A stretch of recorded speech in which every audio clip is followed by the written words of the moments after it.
America ने मान लिया है कि ईरान के जवाबी हमलों में उसके करीब 100 सैनिक घायल हुए हैं।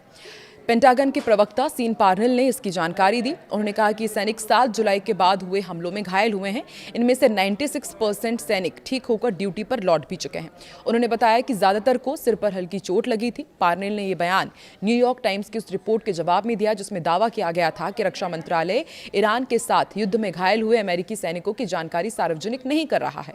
पार्नेल ने यह भी कहा कि इसमें जानबूझकर देरी हुई है। ऐसा सैनिकों की सुरक्षा को ध्यान में रखते हुए किया गया। तो अमेरिका और ईरान के बीच का अब जो दोबारा युद्ध शुरू हुआ है वो कहां तक पहुंचा है और अब तक क्या कुछ इसमें आगे डेवलपमेंट्स हुए हैं, पूरा आपको इसमें जानकारी देंगे इस वीडियो में। नमस्कार, मैं हूं आकांक्षा और आप देख रहे हैं न्यूज़ 18 का डिजिटल प्लेटफॉर्म। अमेरिका और ईरान के बीच सैन्य तनाव लगातार बढ़ता जा रहा है। संघर्ष के लगातार 10वें दिन भी अमेरिका ने ईरान के कई इलाकों में हवाई हमले किए। मीडिया रिपोर्ट्स के मुताबिक सिरिक, बंदर अब्बास, केशम द्वीप, चाबहार और कोनारक के आसपास जोरदार विस्फोटों की आवाजें सुनी गई हैं।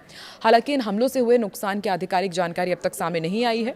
इसी बीच अमेरिकी राष्ट्रपति डोनाल्ड ट्रंप ने ईरान को फिर कड़ी चेतावनी दी है और कहा है कि हाल ही के दिनों में 3 अमेरिकी सैनिकों की मौत के लिए ईरान को इसकी कई गुना बड़ी कीमत चुकानी पड़ेगी।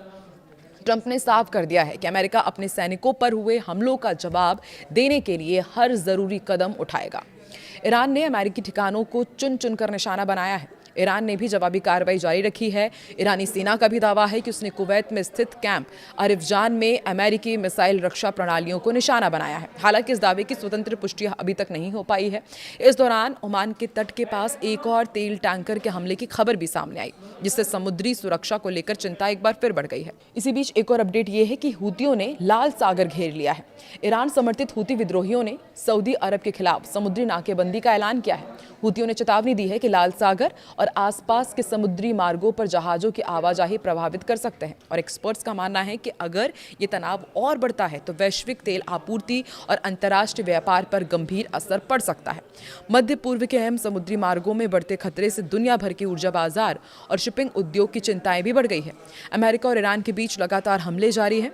ईरान ने सोमवार को उन देशों को निशाना बनाया जहां अमेरिकी सैन्य ठिकाने मौजूद हैं। इसके जवाब में अमेरिका ने मंगलवार सुबह ईरान के 9 शहरों पर हवाई हमले किए। ईरान की लेबर न्यूज एजेंसी के मुताबिक अब्दानान, बंदर अब्बास, बंदर लिंगेह, बुशेहर, चाबहार, केशम द्वीप, सिरिक, शिराज और कोनारक को निशाना बनाया गया। ईरान के गृह मंत्री इस्कंदर मोमिनी ने पाकिस्तान दौरे के दौरान प्रधानमंत्री शहबाज शरीफ से मुलाकात की। सरकारी ईरानी मीडिया के मुताबिक इस्लामाबाद पहुंचने के बाद ये उनकी दूसरी अहम बैठक थी। इससे पहले मोमिनी ने पाकिस्तान के सेना प्रमुख आसिम मुनीर से भी मुलाकात की थी। इसके अलावा उनके पाकिस्तानी गृह मंत्री मोहसिन रजा नकवी से भी बैठक तय थी। मोमिनी का ये दौरा ऐसे समय में हो रहा है जब पाकिस्तान अमेरिका और ईरान के बीच हुए MOU को फिर से पटरी पर लाने के लिए कूटनीतिक प्रयास तेज कर रहा है। CNN की एक रिपोर्ट के मुताबिक अमेरिकी राष्ट्रपति डोनाल्ड ट्रंप का ईरान के खिलाफ शुरू किया गया सैन्य अभियान अब अमेरिका के सबसे अलोकप्रिय युद्धों में गिना जाने लगा है। कई सर्वे लगातार बता रहे हैं कि युद्ध को लेकर लोगों का समर्थन इराक, अफगानिस्तान और वियतनाम युद्ध की तुलना में ज्यादा तेजी से घटा है। वॉशिंगटन पोस्ट इप्सोस के सर्वे में 68% अमेरिकियों ने कहा है कि ईरान के खिलाफ ये युद्ध लड़ना जरूरी नहीं था। सिर्फ 28% लोगों ने इसका समर्थन किया है। वहीं एक दूसरे सर्वे में 61% लोगों ने इसे अमेरिका ही की गलती बताया है। क्विनिपियाक यूनिवर्सिटी का भी सर्वे हुआ। यहाँ पर 45% वोटर्स का कहना था कि इस युद्ध से अमेरिका पहले से कमजोर हुआ है। वहीं 33% लोगों का मानना था कि इससे देश मजबूत हुआ। हालांकि सर्वे ये भी बताते हैं कि अमेरिकी लोगों के लिए सबसे बड़ी चिंता अब भी अर्थव्यवस्था, महंगाई और पेट्रोल डीजल की बढ़ती कीमतें हैं। एक्सपर्ट्स का कहना है कि ट्रंप को सिर्फ युद्ध नहीं बल्कि उससे बढ़ने वाला आर्थिक दबाव ज्यादा राजनीतिक नुकसान पहुंचा सकता है। अमेरिका और ईरान के बीच तनाव अब खुली जंग में बदल चुका है। पहले खुलकर इस बारे में बात नहीं हो रही थी, लेकिन डोनाल्ड ट्रंप ने 2 अमेरिकी सैनिकों की मौत के बाद सारा फोकस बातचीत से हटाकर अब बदला लेने पर शिफ्ट कर दिया है। एक्सियोस की रिपोर्ट के मुताबिक रक्षा मंत्रालय के अधिकारी कह रहे हैं कि फिलहाल डोनाल्ड ट्रंप कूटनीतिक समाधान के बारे में नहीं सोच रहे हैं और उनका पूरा ध्यान ईरान को सबक सिखाने पर है, क्योंकि अमेरिका के 2 सैनिकों को उसने जॉर्डन एयरबेस अटैक पर मार डाला है। अमेरिकी सेना लगातार 10वें दिन भी ईरान पर जमकर बारूद बरसा रही है। अमेरिकी राष्ट्रपति डोनाल्ड ट्रंप इस वक्त इतने गुस्से में हैं कि उन्होंने कसम खाई है कि वो ईरान से अमेरिका के इस नुकसान का बदला लेकर ही मानेंगे। ट्रंप ने सोशल मीडिया प्लेटफॉर्म पर भी चेतावनी दी। इस बार ईरान जितनी बार अमेरिकी सैनिकों को निशाना बनाएगा उसे इससे कई गुना ज्यादा भुगतना पड़ेगा।